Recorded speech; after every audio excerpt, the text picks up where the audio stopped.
दोस्तों इस वीडियो में दो इम्पोर्टेंट अपडेट्स आपके साथ शेयर कर रही हूँ। तो पहला जो अपडेट है वो हमारा जीएसटी पोर्टल पर आ चुका है। जीएसटी पोर्टल पर 17 मई का ये अपडेट है।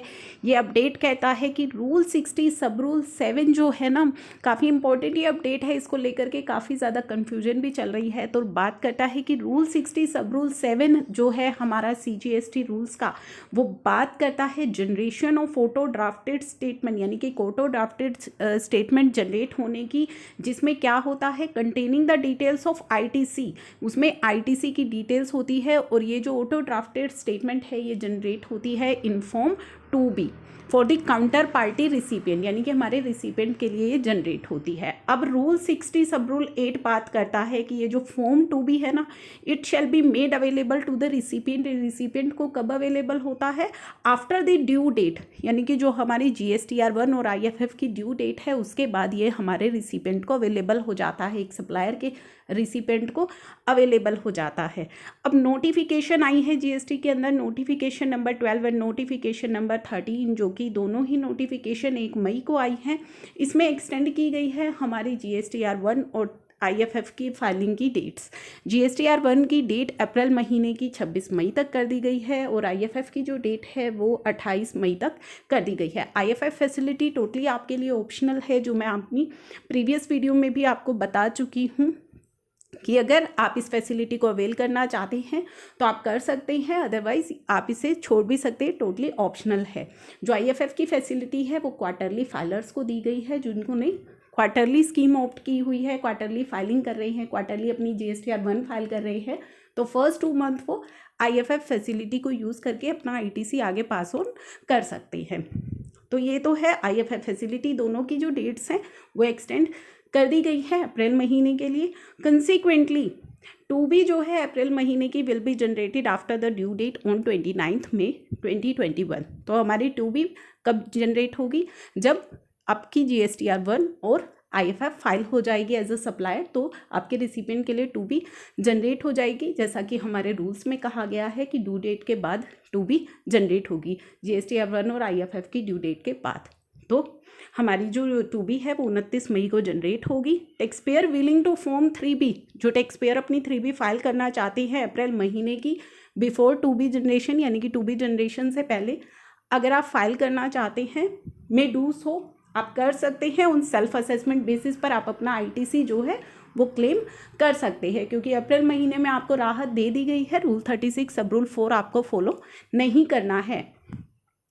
नोटिफिकेशन नंबर 13 जो कि वो भी 1 मई को इशू की गई थी, उसमें कहा गया है कि cumulative limit under rule 36 sub rule 4 for ITC claim in period April and May 2021। तो उस नोटिफिकेशन में आपको कहा गया है कि क्यूमुलेटिवली आपको रूल 36 सब रूल 4 अप्लाई करना है जब आप मई महीने की अपनी 3B को फाइल करेंगे। तो अप्रैल में आप अवॉइड कर सकते हैं, अपना पूरा ITC क्लेम कर सकते हैं एज पर बुक्स, लेकिन जब आप अपनी मई महीने की 3B फाइल करेंगे तो आप अप्रैल और मई दोनों ही महीनों पे रूल 36 सब रूल 4 अप्लाई करेंगे क्यूमुलेटिवली। तो ये आपको अप्लाई करना है।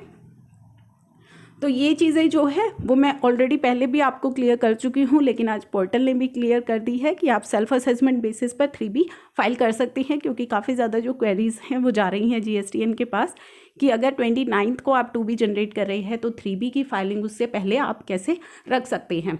तो रूल 36 सब रूल 4 आप अवॉइड करें, 3B को फाइल करें, सेल्फ असेसमेंट बेसिस पर आप अपनी ITC को क्लेम करें। एक और इम्पॉर्टेंट कि रूल 36 सब रूल 4 हमारी 2B पर अप्लाई होता है। अगर आप इस रूल को अप्लाई नहीं करते हैं, ज़्यादा ITC क्लेम करते हैं, तो आपको वहाँ पे अलर्ट मैसेज भी शो होता है। तो रूल 36 सब रूल 4 बेसिकली आप अपनी 2B पर अप्लाई करते हैं।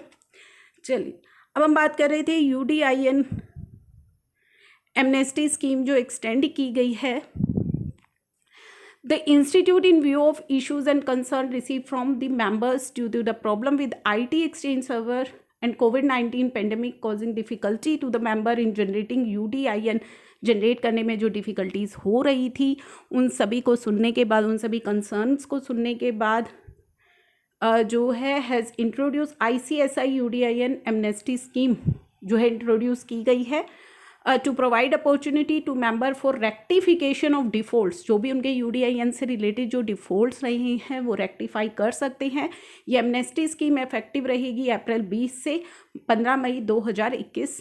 इन keeping in view the persisting situation जो कि कंट्री में है due to covid various difficulties practically faced by the member institute ने डिसाइड किया है to extend the amnesty scheme till May 31, 2021.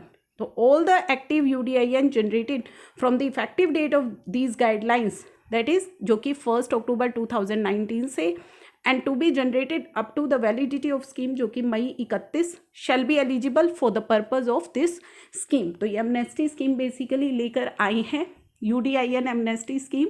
तो कोई डिफ़ॉल्ट है तो वो आप क्लियर कर सकते हैं। इसकी पूरी यहाँ पे ये जो एमनेस्टी स्कीम बेसिकली होगी, revoke the UDIN not used, जो आपने यूज़ नहीं किए, modify the UDIN details, generate UDIN if missed, अगर अर्लियर मिस हो गए हैं, complete online process, STP mode, no fees, immunity from disciplinary proceeding and one time limited period opportunity. तो ये पूरी डिटेल्स जो है यहाँ पे आई है। ओपनिंग डेट है इसकी 20 अप्रैल, क्लोजिंग डेट है 31 मई। पीरियड कवर कौन सा होगा? ऑल द UDIN जो कि जनरेट किए गए हैं टिल 31 मई 2021। अगर आप इसको ज़्यादा इसकी डिटेल्स चाहिए तो आप इस साइट पर लॉगिन करके भी इसकी जो डिटेल्स है, फर्दर डिटेल्स वो देख सकते हैं इस स्कीम की। तो ये काफ़ी अच्छी जो स्कीम है वो आई है आपकी UDIN से रिलेटेड। जो डिफ़ॉल्ट हैं आपके वो आप करेक्ट कर सकते हैं।